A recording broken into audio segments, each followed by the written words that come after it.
உங்கள் ஆட்சியில் சட்டம் ஒழுங்கு முடிந்துவிட்டது. எடப்பாடி பழனிசாமி ஆவேச தாக்கு. ஸ்டாலினின் வைரல் செய்கைக்கு இபிஎஸ் பதிலடி. தமிழக சட்டம் ஒழுங்கு சீர்குலைந்து விட்டதாக கூறி முதலமைச்சர் மு.க.ஸ்டாலினை அதிமுக பொதுச் செயலாளர் எடப்பாடி கே. பழனிசாமி கடுமையாக சாடியுள்ளார். சிவகங்கை மாவட்டம் இடைக்காட்டூர் கிராமத்திற்குள் மர்ம நபர்கள் புகுந்து நடத்திய கொடூர தாக்குதல் பெரும் அதிர்ச்சியை ஏற்படுத்தியுள்ளது. இது குறித்து எக்ஸ் தளத்தில் பதிவிட்டுள்ள எடப்பாடி பழனிசாமி, நாங்குநேரி சம்பவத்தின் ரத்தம் ஈரம் காய்வதற்குள் அதே போன்றதொரு தாக்குதல் மீண்டும் நடப்பது கண்டிக்கத்தக்கது. குற்றவாளிகளுக்கு திமுக அரசின் கைது நடவடிக்கைகள் மீது துளியும் பயமில்லை என்பது இதிலிருந்து தெரிகிறது. சட்டம் ஒழுங்கை காக்க வேண்டிய முதலமைச்சர் ஒரு பொம்மை முதலமைச்சராக இருக்கிறார் என்று சாடியுள்ளார். மேலும் முதலமைச்சர் ஸ்டாலின் சமீபத்தில் ஒரு சைகை காட்டியது வைரலானதாக பெருமை பேசிக் கொள்வதை விமர்சித்த இபிஎஸ், ஆமாம் ஸ்டாலின் அவர்களே, உங்கள் ஆட்சியில் சட்டம் ஒழுங்கு முடிந்துவிட்டது, பெண்கள் பாதுகாப்பு முடிந்துவிட்டது, மொத்தத்தில் மக்களின் நிம்மதியே முடிந்துவிட்டது. இந்த விடிய ஆட்சிக்கு மக்கள் விரைவில் முடிவு கட்டுவார்கள் என ஆவேசமாக தெரிவித்துள்ளார். இடைக்காட்டூர் தாக்குதலில் தொடர்புடையவர்கள் மீது கடும் நடவடிக்கை எடுக்கவும் அவர் வலியுறுத்தியுள்ளார். ஸ்டாலினின் வைரல் செய்கை குறித்த எடப்பாடி பழனிசாமியின் விமர்சன மீம்ஸ்கள் தற்போது சமூக வலைதள பக்கங்களை ஆக்கிரமித்து வருகின்றன. விவாகரத்து வழக்கிற்கு நடுவே த்ரிஷாவுடன் விஜய். சென்னையில் நடந்த திருமண விழாவில் ஒரே காரில் வந்து இறங்கிய ஜோடி ஒரே நேர உடையில் வலம் வந்ததால் பரபரப்பு. வைரலாகும் புகைப்படங்கள் மற்றும் வீடியோக்கள். தமிழ் திரையுலகின் முன்னணி நடிகரும் தமிழக வெற்றி கழகத்தின் தலைவருமான விஜய் மற்றும் நடிகை த்ரிஷா ஆகியோர் நேற்று சென்னையில் நடைபெற்ற ஒரு திருமண வரவேற்பு விழாவில் ஒன்றாக கலந்து கொண்டது பெரும் விவாதத்தை கிளப்பியுள்ளது. கல்பாத்தி அகோரம் தயாரிப்பு நிறுவனத்தின் உரிமையாளர் கல்பாத்தி சுரேஷ் மகனின் திருமண விழா திருவான்மியூரில் நடைபெற்றது. இந்த விழாவிற்கு விஜயும் த்ரிஷாவும் ஒரே காரில் வந்து இறங்கினர். மேலும் இருவரும் ஒரே நேரத்திலான பட்டு உடைகளை அணிந்து மணமக்களை வாழ்த்தினர். நடிகர் விஜயின் மனைவி சங்கீதா விவாகரத்து கோரி செங்கல்பட்டு நீதிமன்றத்தில் மனு தாக்கல் செய்துள்ளதாக கூறப்படும் நிலையில் இந்த சம்பவம் அரங்கேறியுள்ளது. திருமணத்தை மீறிய உறவு என கூறி சங்கீதா தொடர்ந்த வழக்கு ஏப்ரல் மாதம் விசாரணைக்கு வர உள்ளதாக தகவல்கள் தெரிவிக்கின்றன. கடந்த சில காலங்களாகவே சங்கீதா பொது நிகழ்ச்சிகளை தவிர்ப்பதை தொடர்ந்து பல்வேறு வதந்திகள் பரவி வந்தன. இந்த சூழலில் விவாகரத்து விவகாரம் பூதாகரமான வெடித்துள்ள நிலையில் விஜய் மற்றும் த்ரிஷா முதன்முறையாக ஒரு பொது நிகழ்ச்சியில் ஒன்றாக தோன்றியிருப்பது சமூக வலைதளங்களில் காட்டுத்தீயாக பரவி வருகிறது. கோலிவுட்டை மட்டுமல்ல, ஒட்டுமொத்த தமிழகத்தையும் வியப்பில் ஆழ்த்தியுள்ள இந்த சம்பவம் பற்றிய விவாதங்கள், விமர்சனங்கள் நெட்டிசன்கள் மத்தியில் பெரும் பரபரப்பை ஏற்படுத்தி வருகிறது. 30 நாட்கள் மட்டும் ரஷ்யாவிடமிருந்து எண்ணெய் வாங்கலாம். இந்தியாவிற்கு அமெரிக்கா அதிரடி அனுமதி. ஹார்முஸ் ஜலசந்தியில் ஈரான் தாக்குதலால் உலக அளவில் கச்சா எண்ணெய் தட்டுப்பாடு. இந்தியாவின் எரிசக்தி தேவையை உறுதி செய்த ட்ரம்ப் அரசு. ஈரான் இஸ்ரேல் இடையே நடைபெற்று வரும் போர் 7வது நாளை எட்டியுள்ள நிலையில் உலகளாவிய எரிசக்தி சந்தையில் பெரும் பதற்றம் நிலவுகிறது. குறிப்பாக ஹார்முஸ் ஜலசந்தி வழியாக செல்லும் 90% கப்பல் போக்குவரத்தை ஈரான் முடக்கியுள்ளதால் கச்சா எண்ணெய் விலை உயரும் அபாயம் ஏற்பட்டுள்ளது. இந்த சூழலில் இந்தியாவின் எரிசக்தி தேவையை பூர்த்தி செய்ய ரஷ்யாவிடமிருந்து கச்சா எண்ணெய் வாங்க அமெரிக்கா 30 நாட்கள் தற்காலிக அனுமதி அளித்துள்ளது. இதுகுறித்து அமெரிக்க நிதித்துறை செயலாளர் ஸ்காட் பெசன்ட் கூறுகையில், உலக சந்தையில் எண்ணெய் விநியோகம் தடையின்றி கிடைப்பதை உறுதி செய்ய இந்திய சுத்திகரிப்பு நிறுவனங்கள் ரஷ்ய எண்ணெய் வாங்க தற்காலிகமாக அனுமதிக்கப்படுகின்றன. ஏற்கனவே கடலில் சிக்கி தவிக்கும் எண்ணெய் பரிவர்த்தனைகளுக்கு மட்டுமே இந்த அனுமதி பொருந்தும். இந்தியா எங்களின் மிக முக்கியமான கூட்டாளி நாடு. வரும் காலங்களில் இந்தியா அமெரிக்காவிடமிருந்து எண்ணெய் கொள்முதலை அதிகரிக்கும் என எதிர்பார்க்கிறோம் என்று தெரிவித்துள்ளார். இந்தியா தனது எண்ணெய் இறக்குமதியில் 40% வளைகுடா நாடுகளிலிருந்தே பெறுகிறது. தற்போது அங்கு நிலவும் போர் பதட்டத்தால் எரிபொருள் இருப்பு மற்றும் விநியோகத்தை இந்திய அரசு ஒரு நாளைக்கு 2 முறை ஆய்வு செய்து வருகிறது. அமெரிக்காவின் இந்த 30 நாள் விலக்கு இந்தியாவிற்கு ஒரு மிகப்பெரிய நிம்மதி அளித்துள்ளதாக தகவல்கள் தெரிவிக்கின்றன. ஓ பன்னீர்செல்வம் மீதான வழக்குகள் ரத்து.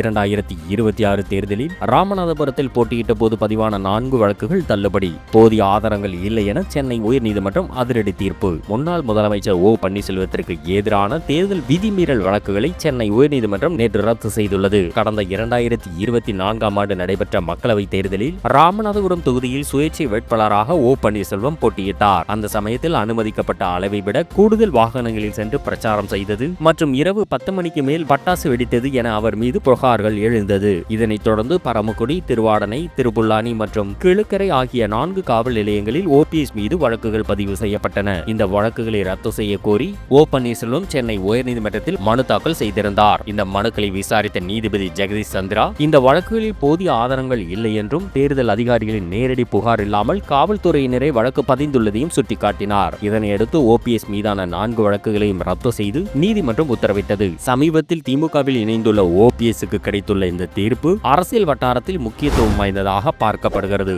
மேலும் இது குறித்த விமர்சனங்கள் சமூக வலைதள பக்கங்களில் வேகமெடுத்து வருகின்றன.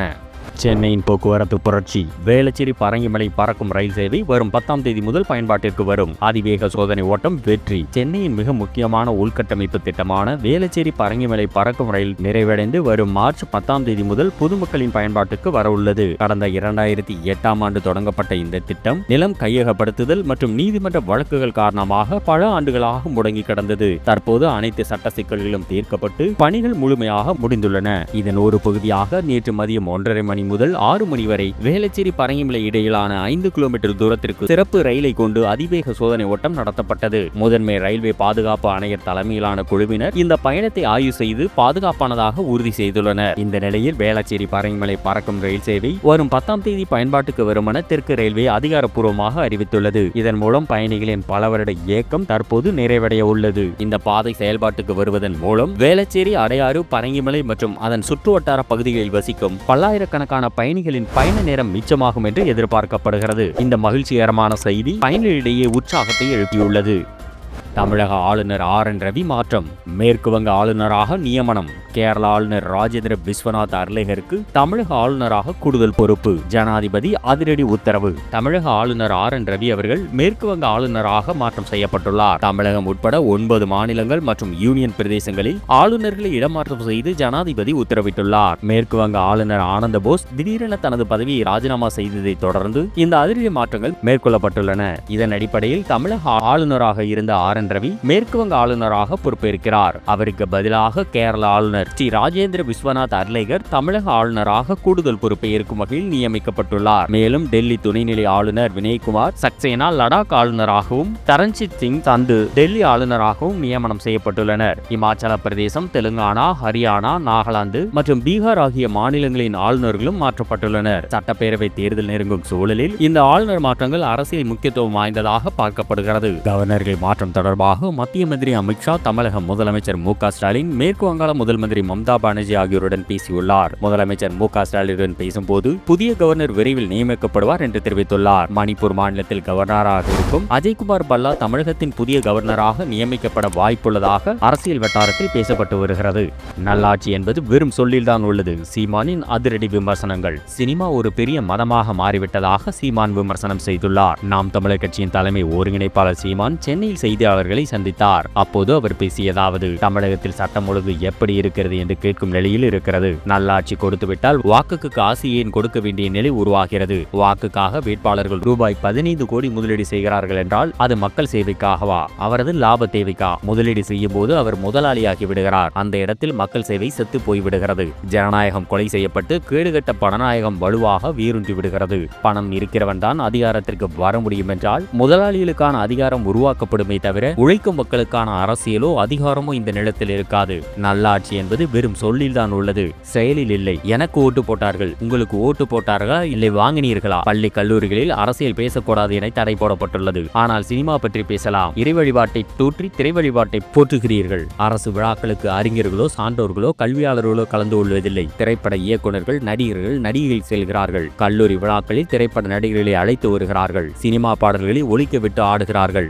சினிமா ஒரு மிகப்பெரிய மதமாக மாறிவிட்டது. தமிழ்நாட்டை போல் திரைவாய்ச்சியில் மூழ்கிய மாநிலமாக எந்த மாநிலமும் கிடையாது என்று ஆவேசமாக பேசியுள்ளார். அன்புமணி மீது டிஜிபியிடம் புகார். ராஜ்யசபா வேட்புமனு பரிசீலனைக்கு பின் ராமதாஸ் உதவியாளர் மீது கொடூர தாக்குதல். பாமகவில் உச்சக்கட்ட மோதல். முகத்தில் காயங்களுடன் சுவாமிநாதன் வெளியிட்ட அதிர்ச்சி வீடியோ. ராஜ்யசபா தேர்தலுக்கான வேட்புமனு பரிசீலனை இன்று நடைபெற்ற நிலையில் பாமக நிறுவனர் ராமதாஸின் உதவியாளர் சுவாமிநாதன் தாக்கப்பட்ட சம்பவம் அக்கட்சி வட்டாரத்தில் பெரும் அதிர்ச்சியை ஏற்படுத்தியுள்ளது. அதிமுக ஆதரவுடன் அன்புமணி ராமதாஸ் ராஜ்யசபா தேர்தலுக்கு மனு தாக்கல் செய்திருந்தார். அதே நேரத்தில் ராமதாஸ் தரப்பிலிருந்து சுவாமிநாதன் என்பவரும் மனு தாக்கல் செய்திருந்தார். இன்றைய பரிசீலனையில் சுவாமிநாதனின் மனுவில் போதிய எம்எல்ஏக்களின் முன்மொழிவு கையொப்பம் இல்லை என கூறி தள்ளுபடி செய்யப்பட்டது. இதனைத் தொடர்ந்து தலைமை செயலகத்திலிருந்து வெளியே வந்த சுவாமிநாதனை அடையாளம் தெரியாத மர்ம நபர்கள் இருவர் பின்தொடர்ந்து கடுமையாக தாக்கியுள்ளனர். இதில் காயமடைந்த அவர் இது தொடர்பாக மாநில டிஜிபி அலுவலகத்தில் முறைப்படியான புகாரை அளித்துள்ளார். அந்த புகாரில் அன்புமணி ராமதாஸ் மற்றும் அவரது மனைவி சௌமியா அன்புமணி ஆகியோரின் தூண்டுதலின் பேரிலேயே இந்த தாக்குதல் நடத்தப்பட்டது என்று சுவாமிநாதன் பகிரங்கமாக குற்றம் சாட்டியுள்ளார். இந்த விவகாரம் பாமக தொண்டர்களிடையே பெரும் அதிர்ச்சியை ஏற்படுத்தியுள்ளது.